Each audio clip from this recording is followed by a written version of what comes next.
તો કોંગ્રેસના ભગવાન બારડનું ધારાસભ્ય પદ છીનવાતા કોંગ્રેસ આક્રમક મૂડમાં જોવા મળી રહ્યું છે।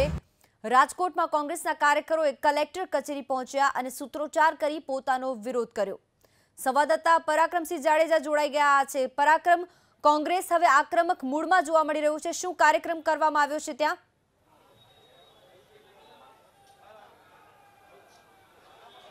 जी ચોક્કસ કોંગ્રેસના આગેવાનો છે તેઓ અત્યારે પહોંચ્યા છે કલેક્ટર કચેરી ખાતે અને ભારે વિરોધના હું દ્રશ્યો બતાવવાનો પ્રયાસ કરીશ। ભારે સૂત્રોચ્ચાર પણ અત્યારે કરવામાં આવી રહ્યો છે અને ખાસ કરીને કલેક્ટર કચેરી છે ત્યાંના દ્રશ્યો છે કે જે ભારે વિરોધના દ્રશ્યો જોવા મળી રહ્યા છે। કલેક્ટર છે તેમને આવેદનપત્ર પણ આપવામાં આવશે અને જે સમગ્ર મામલો છે તેને લઈ અને મોટી સંખ્યામાં જે અત્યારે જે કોંગ્રેસના કાર્યકર્તાઓ છે તે અત્યારે ભારે સૂત્રોચ્ચાર કરી રહ્યા છે। આપણે કોંગ્રેસના જે આગેવાનો છે તેમની સાથે પણ વાત કરવાનો પ્રયાસ કરીશું અને તમામ જે આગેવાનો છે તે અત્યારે કલેક્ટર કચેરી છે ત્યાં પહોંચી ગયા છે અને ભારે વિરોધ જે કોંગ્રેસના ધારાસભ્ય છે તેમને સસ્પેન્ડ કરવામાં આવી રહ્યા છે ત્યારે જે દ્રશ્યો છે તે બતાવવાનો પ્રયાસ કરીશ। અત્યારે કલેક્ટર છે તેમને અત્યારે જે રજૂઆત કરવા માટે પહોંચ્યા છે અને દ્રશ્યોમાં પણ જોઈ શકાય છે કે મોટી સંખ્યામાં જે કહી શકાય કે આગેવાનો છે તેઓ પહોંચ્યા છે અને તમામ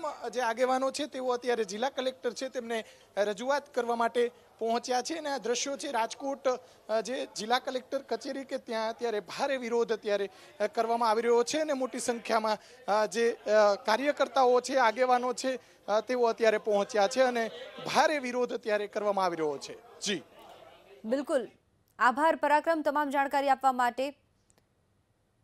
તો અત્યારે કોંગ્રેસના કાર્યકર્તાઓ વિરોધ કરી રહ્યા છે, આવેદનપત્ર પાઠવવામાં આવી રહ્યું છે રાજકોટમાં કલેક્ટરને।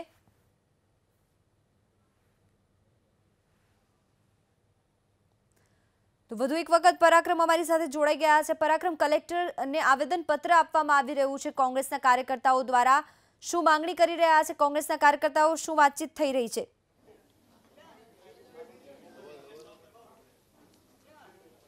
જી ચોક્કસ જિલ્લા કલેક્ટર છે તેમને આવેદનપત્ર અત્યારે આપવામાં આવી રહ્યું છે। કોંગ્રેસના તમામ આગેવાનો અત્યારે હાજર છે અને કહી શકાય ભાજપ વિરોધી ભારે સૂત્રોચ્ચાર પણ કોંગ્રેસના જે નેતાઓ છે તેમના દ્વારા કરવામાં આવી રહ્યા છે અને અલગ અલગ બાબતે રજૂઆત કરવામાં આવી રહી છે। શહેર કોંગ્રેસના પ્રમુખ અશોક ડાંગર, જે પ્રદેશ કોંગ્રેસના મહિલા પ્રમુખ છે ગાયત્રીબા વાઘેલા સહિતના જે આગેવાનો છે તેઓ અત્યારે જિલ્લા કલેક્ટર છે તેમને રજૂઆત કરી રહ્યા છે અને દ્રશ્યોમાં પણ જોઈ શકાય છે કે મોટી સંખ્યામાં જે કોંગ્રેસના કાર્યકર્તાઓ છે તે અત્યારે જિલ્લા કલેક્ટરને રજૂઆત કરી રહ્યા છે। થોડી વાર બાદ આપણે એમની સાથે વાત કરીશું। અત્યારે કલેક્ટરને તેઓ રજૂઆત કરી રહ્યા છે અને જે ભગવાન બારડ છે તેમનું જે કોંગ્રેસના ધારાસભ્ય છે તેમનું ધારાસભ્ય પદ જે રદ કરવામાં આવ્યું છે તેને લઈ અને વિધાનસભાના અધ્યક્ષ વિરુદ્ધ પણ ભારે અત્યારે સૂત્રોચ્ચાર રાજકોટની અંદર જોવા મળી રહ્યો છે અને સમગ્ર સૌરાષ્ટ્રની અંદર આ પ્રમાણે કોંગ્રેસના અલગ અલગ કાર્યક્રમો છે ત્યારે અત્યારે જે ઉગ્ર રજૂઆત અત્યારે કરવામાં આવી રહી છે। કલેક્ટર ને કહી રહ્યા છે કે પોતાની વાત સરકાર સુધી પહોંચાડવામાં આવે તેવી વાત કરવામાં આવી રહી છે। લોકસભાની ચૂંટણી પહેલા જે કહી શકાય કે રાજકોટની અંદર એક અલગ જ માહોલ જોવા મળતો હોય છે ત્યારે સમગ્ર ગુજરાતની અંદર રાજકારણ જ્યારે ગરમાયું છે ત્યારે કોંગ્રેસના જે આગેવાનો છે તેઓ અત્યારે રજૂઆત કરી રહ્યા છે અને ઉગ્ર રજૂઆત પણ જિલ્લા કલેક્ટરને કરી રહ્યા છે અને પોતાની વાત સરકાર સુધી પહોંચાડવામાં આવે તેવી અત્યારે રજૂઆત જિલ્લા કલેક્ટરને કરવામાં આવી રહી છે। જી અત્યારે કોંગ્રેસના કાર્યકર્તાઓ કલેક્ટર સાથે વાતચીત કરતા દેખાઈ રહ્યા છે, શું રજૂઆત કરી રહ્યા છે પરાક્રમ તેઓ?